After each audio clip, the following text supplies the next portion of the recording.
నేను ఏమని మాట్లాడను, ఎక్కడి నుంచి మొదలుపెట్టాను, ఆ మహాతల్లి మహానటి గురించి నాకు తెలిసింది చాలా తక్కువ. దాన్ని ఎట్లా నేను ఆవిష్కరించడం అనే ఇందాక నుంచి మీమాంసలో ఉన్నాను.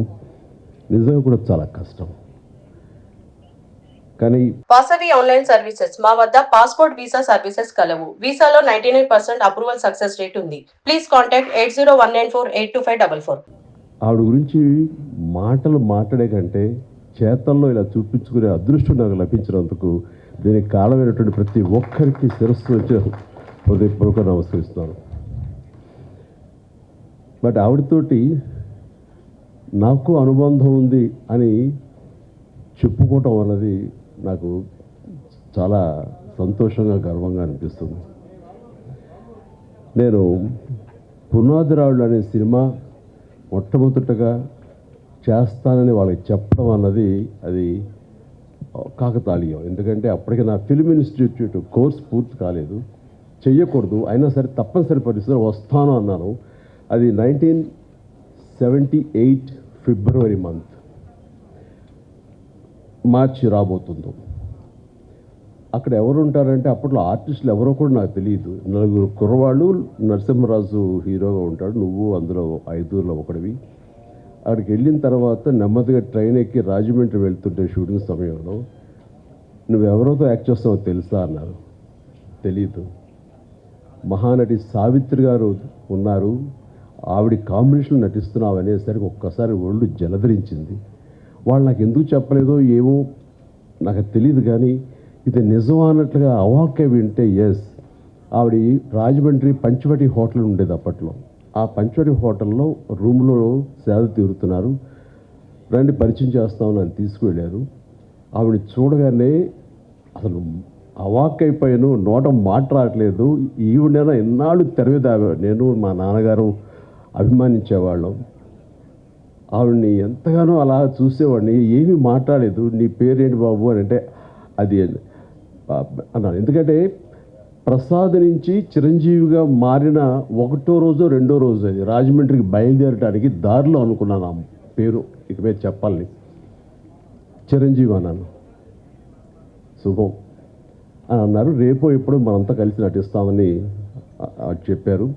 అయిన తర్వాత అక్కడ రాజమండ్రి షూటింగ్లో వర్షం వచ్చింది. ఫిబ్రవరి మార్చిల్లో వర్షం ఏంటని మీరు అనుకోవచ్చు, అవి మ్యాంగో షవర్స్ అంటారు, మొన్న కూడా వచ్చింది అట్లా. అలాంటి అకాల వర్షం వచ్చింది. ఒక గచ్చుతోటి ఉన్న ఒక హౌసు పంచలో పైన టాప్ రూఫ్ ఉంది, కానీ జల్లు పడుతుందన్నమాట. అందులో నటించినటువంటి యాక్టర్లు అందరూ రోజారమణి, కవిత, సావిత్రమ్మ గారు, గోకెన్ రామారావు, కొంతమంది ఆర్టిస్టులు వీళ్ళందరూ ఉన్నారు, నరసింహరాజు వీళ్ళందరూ ఉండిన తర్వాత చాలాసేపు వర్షం వస్తూనే ఉంది, ఎవరికి తోయట్లేదు. మీకు తెలుసా ఈ అబ్బాయి చిరంజీవి అనే అబ్బాయి డ్యాన్స్ చాలా బాగా వేస్తాడు, సరదాగా చిరంజీవి డ్యాన్స్ ఏమయ్యాడు. నేను అడగటమే ఆలస్యం, అలాగే ముందు రెడీ అయిపోతాను. నా దగ్గర టేప్ రికార్డ్ ఉంటుంది. అప్పట్లో బోనియమ్మనో లేకపోతే ఇలాంటి కొన్ని అబ్బా ఇలాంటి కొన్ని ఇవి ఉన్నాయి, ఇంగ్లీష్ నెంబర్స్. అది వేసుకుని డ్యాన్స్ చేస్తాను. నాకేంటంటే సావిత్రి గారు చూస్తున్నారు, ఇంకా పెద్ద ఉత్సాహం నాకు. అలా చేస్తుండగా ఆ జల్లుకి నా కాలు జారి గబుక్కుని కింద స్లిప్ పడిపోయాను.